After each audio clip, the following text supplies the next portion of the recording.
when you analyze the making of a nation, it's making of an organization, making of a nation.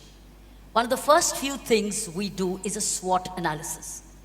We do strengths, we do weaknesses, we do opportunities, and we do threats.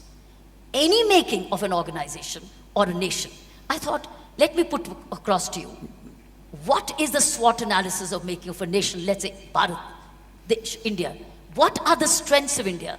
What are the weaknesses of India? What are the opportunities we have? And what are the threats we need to? Let's first look at the strengths of India. I would bring it down further to an individual. What is needed to build a successful individual? The same things are needed to build a successful nation. Right. It's not any different. Yes. If one knows how to build a successful human being of himself in every way, when I say successful, not that just you made money, not just that you get a ranking, not just that you got elected, no. A successful human being means in every way you're complete. If you make this, the same replica is for the nation in the sense, if you want to be a good human being, to start with, all your four limbs should be limbered up and nice, strong and fine. The four limbs of a nation is just this: the executive, the judiciary, the military and the civil services. All of them must be limbered up and agile. We must do some yoga with all of them. We must knead them. They've all become, if you can't fold your elbow is stuck here, your this thing stuck here, these are useless limbs. When you have pain in your limbs, you will wish you did not have those limbs, isn't it? That's what is happening right now. Absolutely. We wish we did not have them many times because they've become such a pain. So keeping them limbered up, these four limbs is very important. See, always a nation will be successful only when people's aspirations are kept alive. If people lose their aspiration, it's a finished nation, okay? There must be enormous aspiration and people should see a piece of the sky, they must see it's a possibility. It is not an empty dream. If it becomes an empty dream, they'll go to hallucinogenic drugs. They must see a piece of the sky that it's worth making the effort, always. So to nurture an aspiration and to create the possibility that within your lifespan you can get there is very important. And also make people's aspiration into national aspiration and nation's aspiration into people's aspiration. And a strategic sense as to where we are, not living an utopian idea of well-being, which we have done unfortunately, having a strategic sense of where we are, what are the things to make a nation happen. For example, when we made the nation, this is not a commentary on some mistakes that people might have done, because in retrospect we can say many things. In those times, they did what I believe they did whatever they thought was best. For example, we have been trading with the rest of the world for over 10,000 years. If you go to Syria, in many parts of Arabia, particularly Syria, unfortunately, it's in such a mess. I wanted to do this Indian trading route, the Indian traders, how they travel, so I drove through Syrian desert by myself and we went. It was a fantastic experience. Wherever you go, stories of Indian traders 8,000 years ago. The Aleppo city, which is completely in rubble right now, one of the most beautiful cities, was built only on the taxes that the Indian traders paid, okay? Everywhere in the Syrian schools, they're studying about how Indian traders and engineers and all kinds of people coming 8,000–10,000 years ago. Is there any such story in India? Do you know? No Indian child ever reads about it. Yes. You go to Lebanon, there's a place called Baalbek, which is a 4,300-year-old Phoenician temple.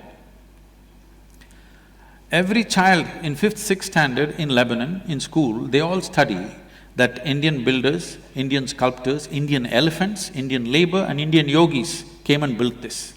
A huge, massive temple, each stone, some of the foundations were stones weighing 300 tons, they transported up the mountain and built this, Indian engineers of that time. You have lotus flowers hanging from the ceiling. Obviously, there are no lotuses in Lebanon. It was sculpted by the Indian sculptors. Every Lebanese child knows this. Does any Indian child, any of the Indians, have they heard about it? No. Over 1,000 years ago, Tamil kings went to Angkor Wat and Angkor Thom. Yes. If many of you might have seen this, You will feel proud of being human if you see the work that's been done. It's the largest religious building on the planet, Angkor. Yes. Does any Tamil child in Tamil Nadu up to 12th standard read a line about it in his textbook? No. When you don't build pride, how do you build a nation? If you do not build pride, you cannot build a nation. If you're not proud of who you are, why the hell should you stay here? Right now, if the more advanced countries, Western countries, open up their visa policy, 80% of the Indians will swim across the oceans and go away. That means, if 80% of the people want to go away and you're holding them by force, it's a prison. You know about prisons. We're holding them. No, people should want to be here. Everybody wants to go away. And we're holding them.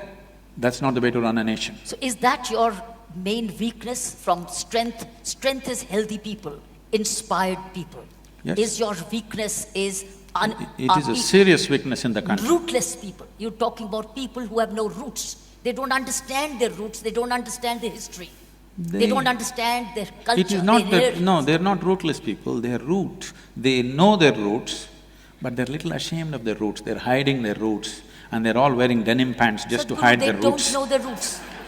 Sadhguru, that's a fact, they don't know their roots. They may not… No, in our schools which we run, many of the 9th standard, 10th standard coming from different kinds of schools, primarily government-funded schools. First thing which one of my director teachers said, can you write on an essay on Mahatma Gandhi? Sadhguru, you'd be shocked to hear, I'm talking of only of Gandhiji.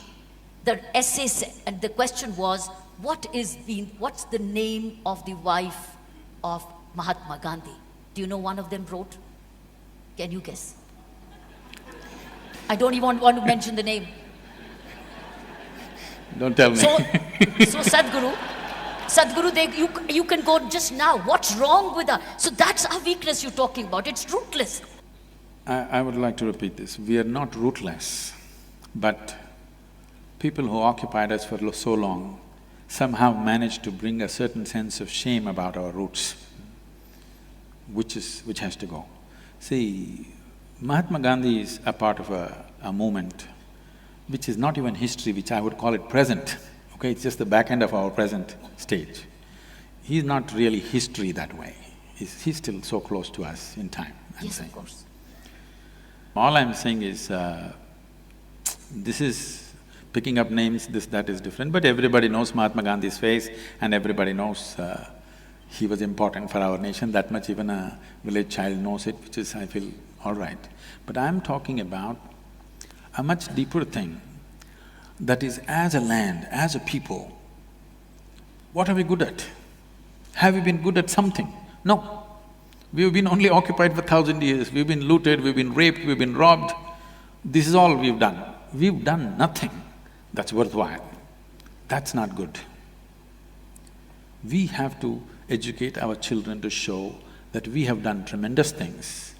Just 250 years ago, we were the largest economy. Whole of Europe was thirsting to come to India.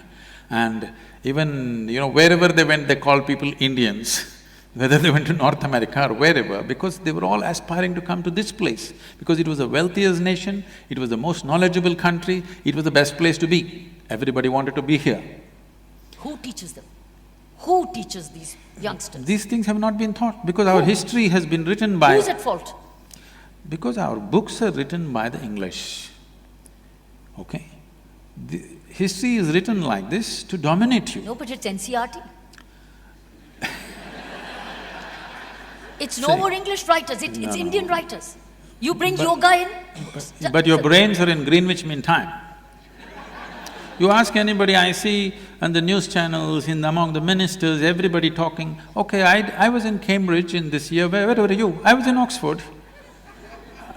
Only now I'm seeing people who studied locally seem to be somewhere. You will see this is the pride. Okay, I went to Cambridge, where did you go? Oh, I was in Oxford. Okay. Recently, I will tell you how it is. I was in Hyderabad, a journalist wants to interview me. And she's telling me a piece of information.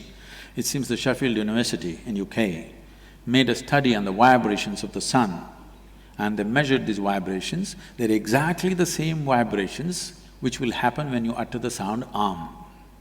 She said, Sadhguru, you must say this. I said, I will not say this. I am not going to say this. I have been telling you for 30 years. Many yogis and mystics have been telling you for thousands of years, and it's not valuable. Sheffield University tells you it's valuable, I am not going to… I don't need authentication. It works for me. You just look at me, it's worked 100%, okay? It's worked, everything that we do. And the sciences of this nation, the essential aspect of what the Sanskriti is, has worked brilliantly well for us for thousands of years, and we know it works. We don't need any authentication. But right now we have created a world, unless it's authenticated by the West. Even the yoga that you're doing here is only reborn from the American coast. People people think yoga was invented by Madonna.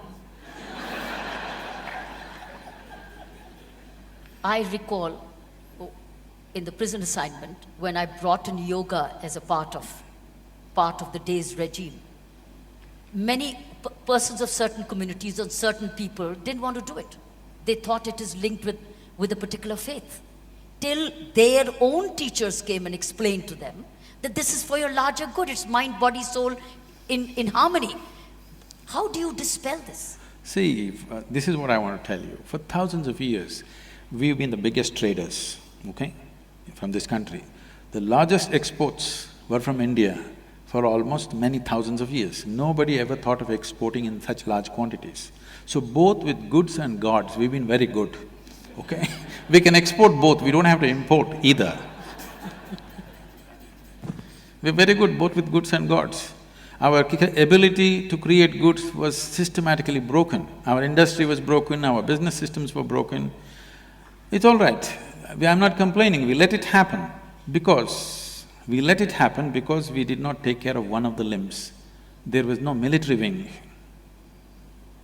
Military wing? Yeah. When invaders came, you could not defend your people. That's right. Because you were singing music, you were meditating, you were doing things. Exactly. Yes. Nice, you were in mathematics, you were in astronomy, you were all this. And you're not united either. You're not united. There were so many, they were fighting each other. That is also there. But I'm saying essentially you didn't have the martial Yes. power Yes. to defend yourself. Correct.